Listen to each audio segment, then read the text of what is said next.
special guest starting off the show with a story that is going to be broken right here on Breitbart News Tonight. I'm talking about Dale Wilcox, who is the Executive Director and General Counsel of the Immigration Reform Law Institute, who has a very special story to share with us. Dale, welcome to the show this evening. Well, thanks for having me. Yeah, my organization has just found that over 10,000 illegal aliens from countries the United States has designated as state sponsors of terrorism have been ordered removed or have pending removal orders and are still living in the country. 10,000. Wow. I mean, and when I looked at, and I'm looking at the press release that's just gone out on this, these are illegal aliens. So these are people who are in our country illegally, 10,000 of them who are on, as you mentioned, terror states or states that are listed on the terror list. Tell us, so where are these? These are not, we're not talking about people who are from coming into our country illegally from Mexico or from the Northern Triangle countries in Central America, are we? Where are they coming from? These are people. Well, there are actually four states that the U.S. government have labeled state sponsors of terrorism, and that would be Iran, Syria, Sudan, and North Korea. So we have 10,000 aliens, and these aliens have been ordered removed. Now, some of them are criminals, and that's why they've been ordered removed. So you could have people that might have come into the country legally at some point. However, they've committed crimes, and they've been ordered removed. And then, of course, you have your garden variety illegal aliens who have jumped the border or overstayed a legitimate visa, and they've been told to go home, but yet they're continuing to hide out in this country, which only stresses the danger of sanctuary jurisdictions because I don't know if you knew this, but California has the largest population of Iranians outside of Iran. So California is a sanctuary state. Well, California is not cooperating with immigration authorities. So their sanctuary law is preventing ICE from removing these individuals. Of that number, that 10,000, 6,000 of those individuals are Iranian. And, you know, we've had hearings here recently in Congress where U.S. intelligence officials have stated there are sleeper cells inside, Iranian sleeper cells inside the United States, ready and waiting for the order. And people have to understand how dangerous this is in these sanctuary cities because the first attack on the World Trade Center, Los Angeles Millennium bombing plot, the New York subway bombing conspiracy, and 9/11. All of these plots were perpetrated by immigration violators. So this is a very dangerous situation. And with what we're seeing on our southern border today and the numbers that came out this week from CBP on how many individuals they're apprehending, we've got a serious security issue. I mean, it's a crisis in this country currently. So this is a mixture of people who came here legally and overstayed their visa, or is this more about them accessing our southern border to get across, or is it like a mixture of the two? What is the main source that allows them to come in? Yeah, it's a mixture. It is. It's a mixture of people who have jumped the border, and we've seen down at the border that there has been documentation that illegal aliens who have jumped the border have left behind, and it's been written in Middle Eastern script, and so you know we know they're coming across the southern border, and in fact, Iran has. In Latin America, they have, stations down there for Hezbollah and different terrorist organizations, and they're making their way up through the southern border. So, I mean, it should really concern everyone. This week, CBP, Customs and Border Protection, released numbers. In March, they apprehended 103,000 individuals who illegally attempted to cross the border or were otherwise inadmissible. In other words, they had criminal histories. So 92,000 actually jumped the border, and 103 in total if you count the inadmissibles. Folks, that is, I mean, we only have 311 cities in the United States that have populations higher than 100,000. Okay, we have more than 19,000 cities in the United States, more than 19,000. There are only 311 that have a 100,000 plus population. So in the month of March alone, we just added 100,000 people. Okay, and then Border Patrol says that actually they only apprehend 1 out of 4. So that means if we caught 100,000, 300,000 made it through. This is a crisis. It is a national emergency.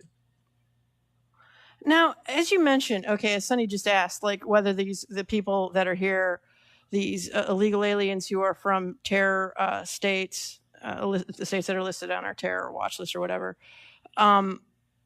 whether they were visa overstays or whatever, here's what I'm wondering.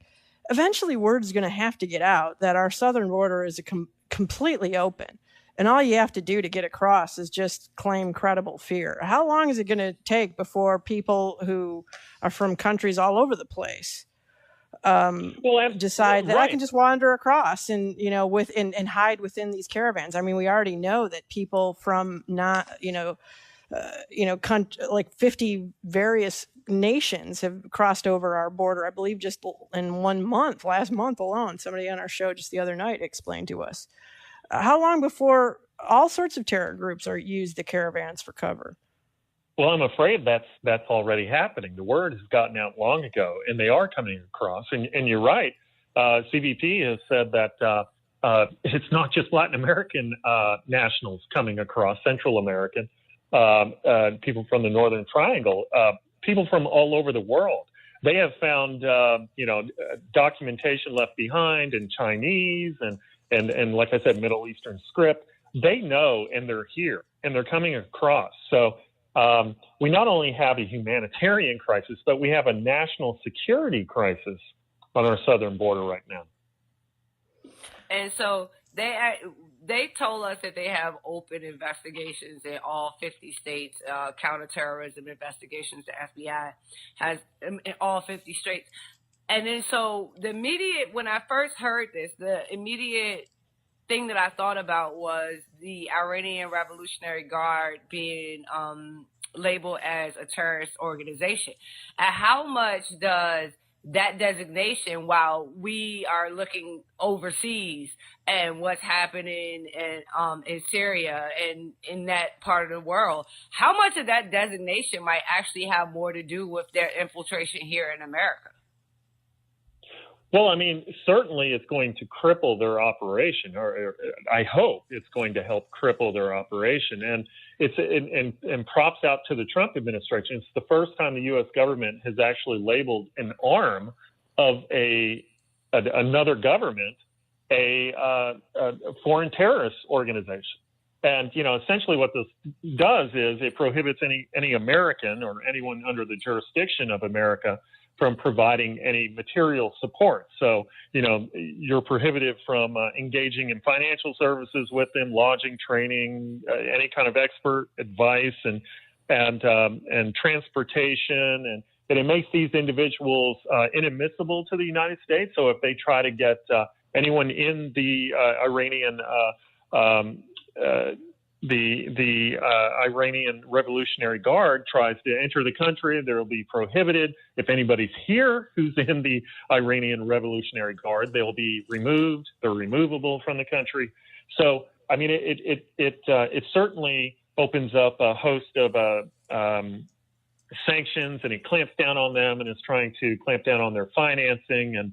So the Trump administration is trying to do something about this, but certainly the administration is concerned. Hezbollah has quite a foothold worldwide, and including in Brazil, correct, Dale? Yeah, Dale Wilcox. yes. They have a very large presence in northern Brazil. If I'm not, correct me if I'm wrong. I mean, so they're already in South America. It's not a big leap of the imagination to think that they could wreak havoc in our country by using the migrant caravans. Correct? Oh yeah, you're absolutely right. And the cartels obviously are getting rich off of these caravans. They're using them in several ways. They're requiring the individuals coming. They're controlling the border. They're requiring individuals to pay them passage to come across. But they're also using them as a diversion tactic because it's overwhelming the Border Patrol. Border Patrol is having to shift resources, even from the ports of entry to other places along the border, to apprehend these individuals coming across illegally. Well, what the cartels are doing is they're pushing the migrants to one particular place so that they can smuggle drugs in where the Border Patrol have evacuated. So, but the cartels are making money off of this too, and they are assisting, sadly, these terrorist organizations and their nefarious deeds and trying to get into the country. It's a crisis. So, I mean, as you mentioned, this is a crisis that also has obvious national security implications. So here's my question for you. What can the Department of Homeland Security do immediately without Congress to try to stop this or get a handle on this? Because Congress is refusing to act. I mean, we look at how inept they are. What can the Trump administration do right away? Is there anything that they can do?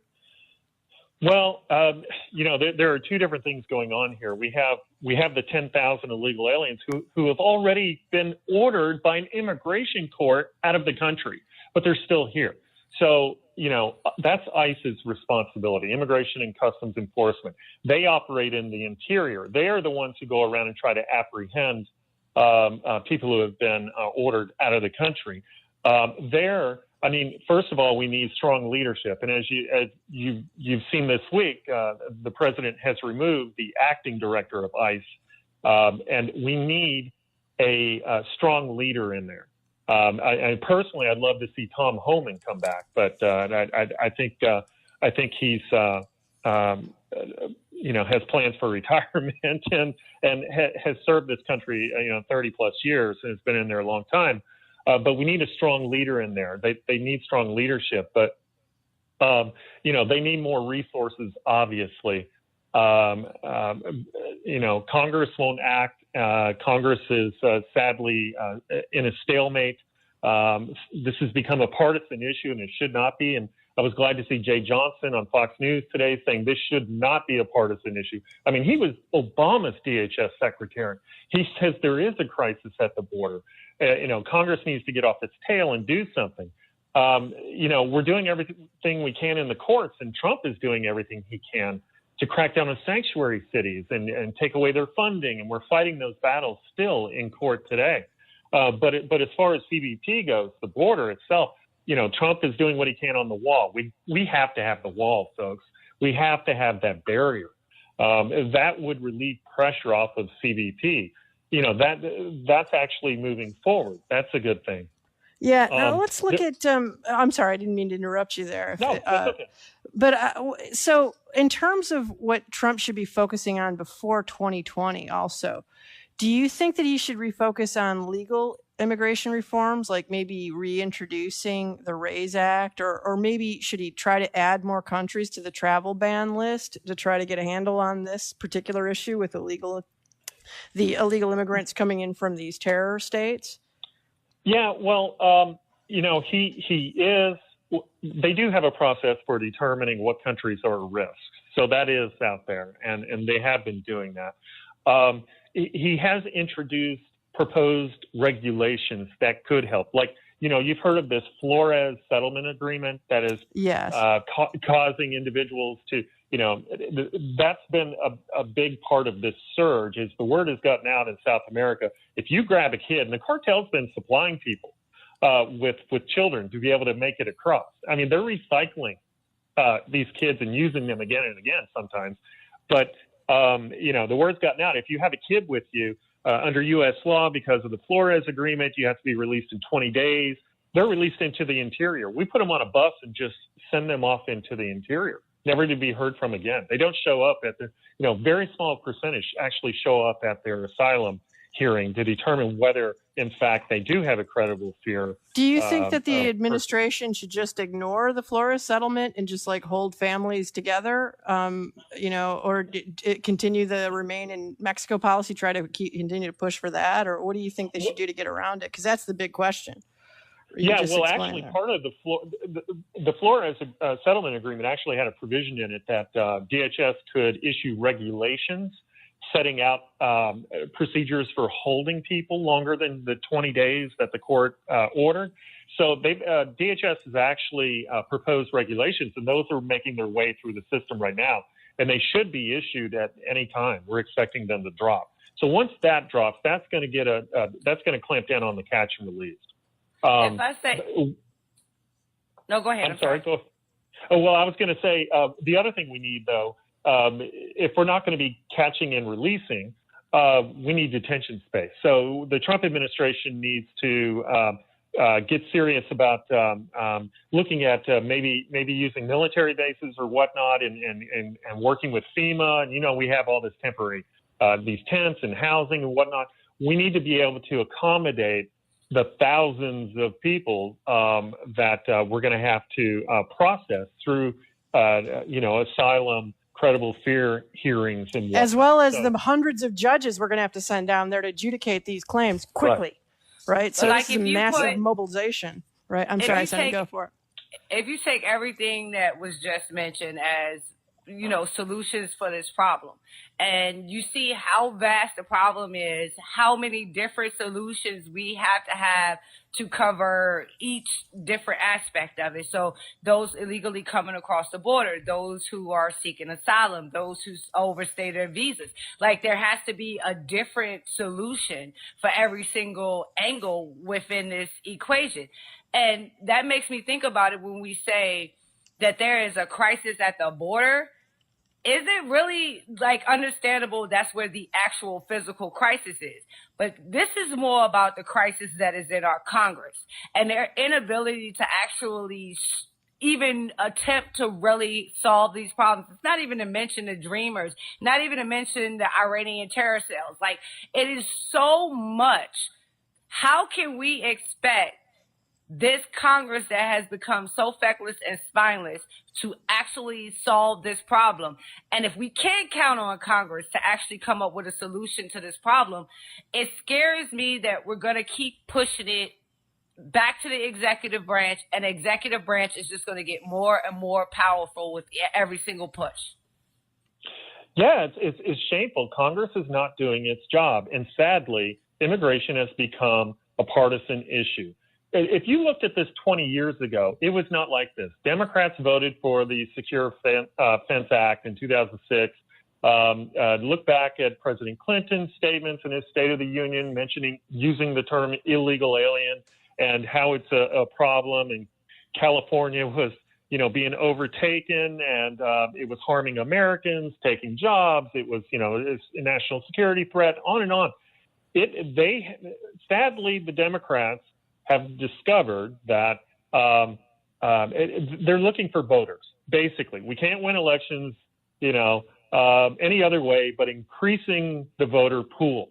So this is a strategy now. So this is why all these sanctuary jurisdictions are popping up. 20 years ago, you would not have seen this. This sadly has become, I guess, a part of the entire identity politics push for power. Look for potential voters. Let's stay in power any way that we can and win elections. And at the peril of the American people. This is not a game. People are going to be injured. People are going to be hurt. You know that at least 4 of the 19 9/11 hijackers came in contact with state and local police at some point, and they were illegally in the country. And if those jurisdictions would have been working with the Fed, they would have nabbed those individuals before those terror attacks occurred. we've got a real problem here. The people out there, you've got to put pressure on your representatives and senators. That's the only way this is going to change. People need to get involved. You need to burn up their phones, and something needs to be done. I want to thank you, Dale Wilcox, for joining us this evening and breaking this news with us, this amazing story about over 10,000 illegal aliens currently in the United States from terror states. And I want to encourage our folks to check out the great work you guys do at the Immigration Reform Law Institute.